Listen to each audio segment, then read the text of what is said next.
friends. So today I'm going to be doing a video about riding the Dominar 400 in the night and going to be testing and reviewing how this headlight works, because the company Bajaj has said many good things about this headlight. So let me first crank the motorcycle up and then talk about it. Okay, the key. Here we go. Alright, this is the headlight now. Looks beautiful, focuses well onto the road. So now I'm going to be taking this machine out and riding it in the Hyderabad area, in Banjara Hills area specifically, and it is almost 1 a.m. in the night now. So let us go and check this out. I'm recording on my Senna Prism tube, and let me do a simple walk around of this motorcycle for someone who hasn't taken a close look at this beautiful machine. And this machine belongs to my friend Shiv Charan, who is right here. Hi Charan. And okay, let's hop on now.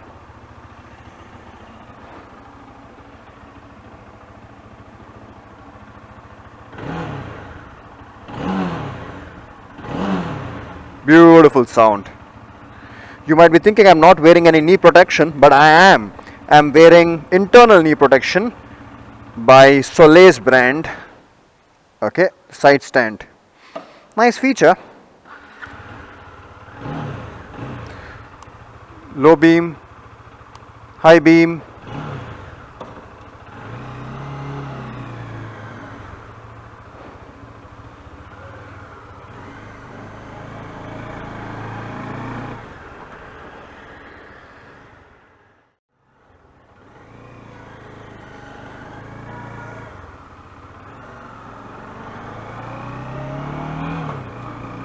Alright friends, and the best part of my HJC FG17's the visor, is that this visor is a smoked visor, a tinted visor, but still works really well in the nights also. Probably that is the reason you pay considerable amount of money for this visor. Okay, now I am in the low beam. Pretty good focus, illuminating the road pretty well. Even with a tinted visor, I can see the road really well with this light. And let me take a U-turn. And when I don't have any traffic which is facing towards me, I will switch on to high beam. Doggies, doggies, doggies. I love dogs, but not on the road. Okay, so switch on to the high beam. Alright. And well, the Hyderabad streets are pretty well illuminated, but I will try and get to some area where we don't have much street lights, so we can get a better idea of this headlight.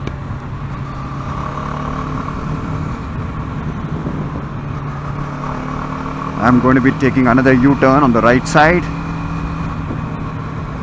I have a friend standing there who owns this motorcycle, and he's recording my ride so that he can get a third-party view onto how this motorcycle's headlight looks.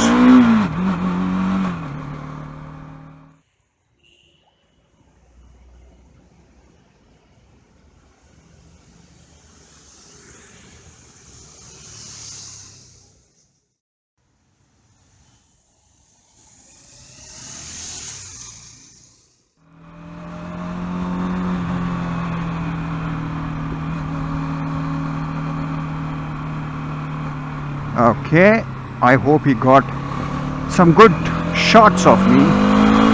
That is enough, so let me go on a slightly longer ride now. Hyderabad was very cold till few days ago.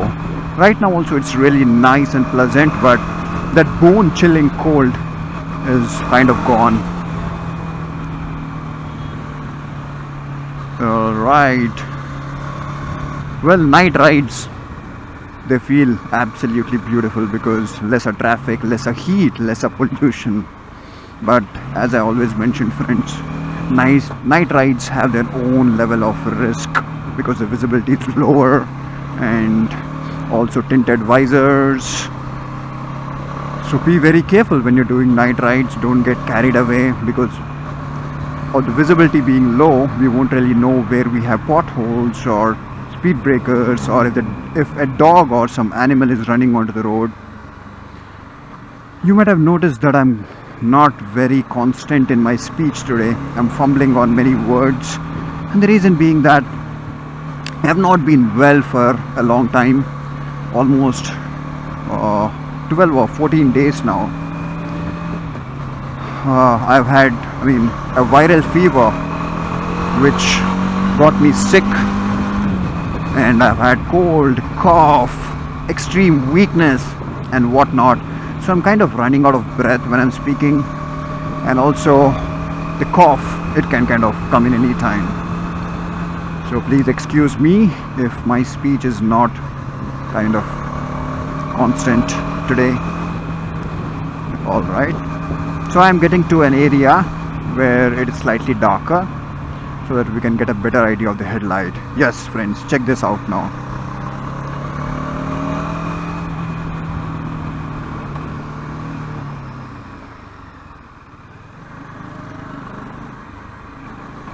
And wherever the road permits, I'll park the motorcycle somewhere and get off the motorcycle and take a few shots of how the headlight would look on low beam and high beam. So these are pretty dark streets now. Still, I'm able to ride with considerable amount of confidence, even with a tinted visor. So as I already mentioned, friends, my tinted visor is specifically made for evening rides also. So this has more level of transparency than general tinted visors. So please don't use your tinted visor if it's very very dark, and especially LS2 helmets and MT helmets. Those tinted visors are very very dark. And what happens is that it's even mentioned on okay, check this out. This lane is very very dark, almost pitch dark, and I'm able to see really well. So on the MT and LS2 visors, it is clearly mentioned that only for day use. So in those kind of situations, make sure that you don't use it in the night. And if you have to ride in the night with those kind of helmets, put your visor up and ride slow. Don't go too fast. A stone or an insect could get into your eye, and eyes are the most important thing. Without vision, we are nothing. All right. Whoop.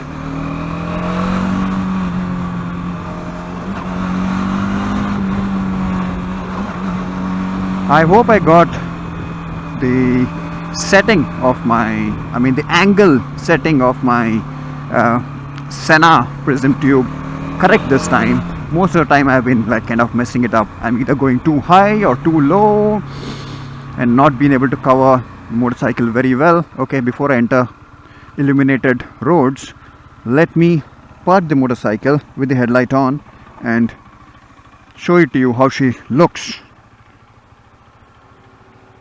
Okay, here we go, the Dominar 400 with the headlight on, which has been much talked about, in almost complete darkness on a road.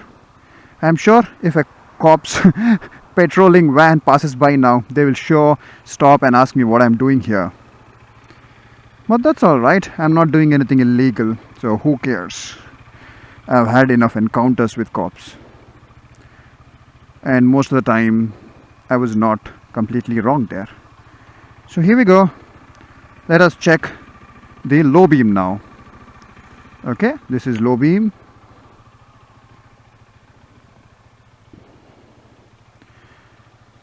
So if you noticed, in the low beam only the center part of the headlight is focusing, and in the high beam there are other bulbs around which are focusing too, which get illuminated.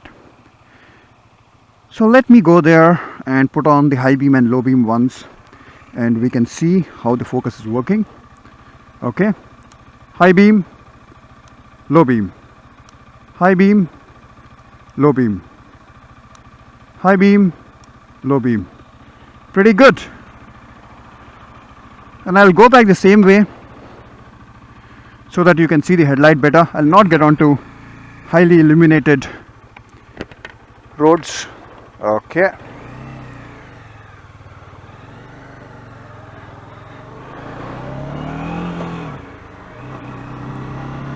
And as I mentioned, I'll not be riding fast because it is not safe to be riding very fast in the night.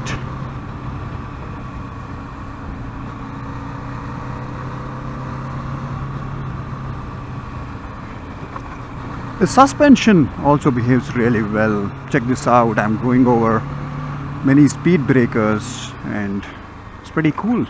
Probably I can do a dedicated video on the suspension of the Dominar. Okay, now high beam.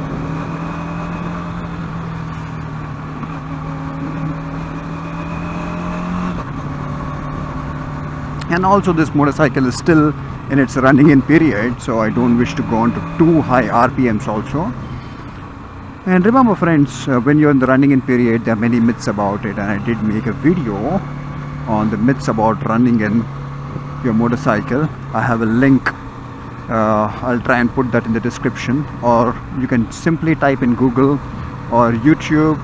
You can type Vikas Rachamalla, that is my name, and you can type myths about motorcycle running in or engine braking, and you will get that video. So during running in, many people say that you're not supposed to go on to high RPMs, which is correct. You're not supposed to go on to too high RPMs, but the same is applicable where you're not supposed to go on to too low RPMs either. That is, you should not be in the first gear redlining the motorcycle, which is true, and neither should you be in the sixth gear riding at 20 kilometers an hour.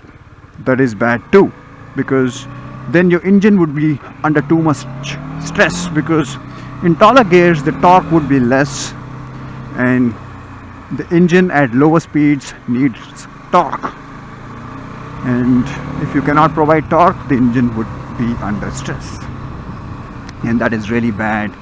Sometimes riding at higher RPMs is better than riding at low RPMs at low speeds.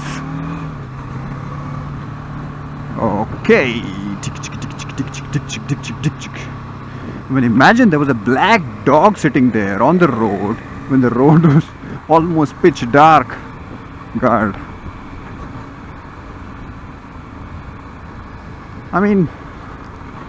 Most often we try to save the dog and we ourselves end up into a very bad situation. Sometimes, I don't know, it sounds very harsh, but I feel, say in case you are riding at 100 kilometers an hour and all of a sudden there's a dog in front of you, what should you do? Should you try and brake really hard? In case the surface has sand, what would you do? Or sometimes being kind of, making your heart tough, and is it better to just run over the dog? I know it sounds very cruel, but what can we do? What can we do in these kind of situations? I kind of keep thinking about this. Let me know, friends, what are your thoughts about it?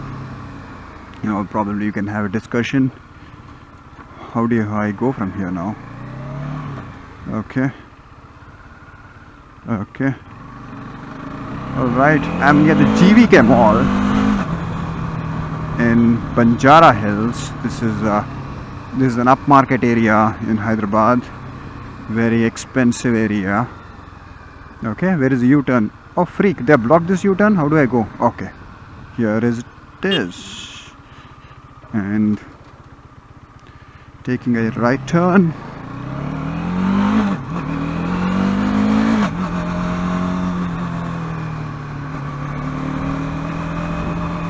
And also, as I mentioned, when you wear a helmet, wear a high visibility helmet, which is either white color or fluorescent color, yellow color, something like that. Don't buy black helmets, friends.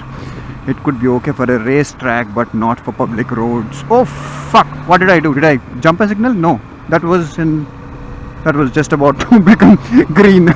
Oh shit! How did that happen? Oh god! I don't like to violate traffic rules, except riding a little fast sometimes.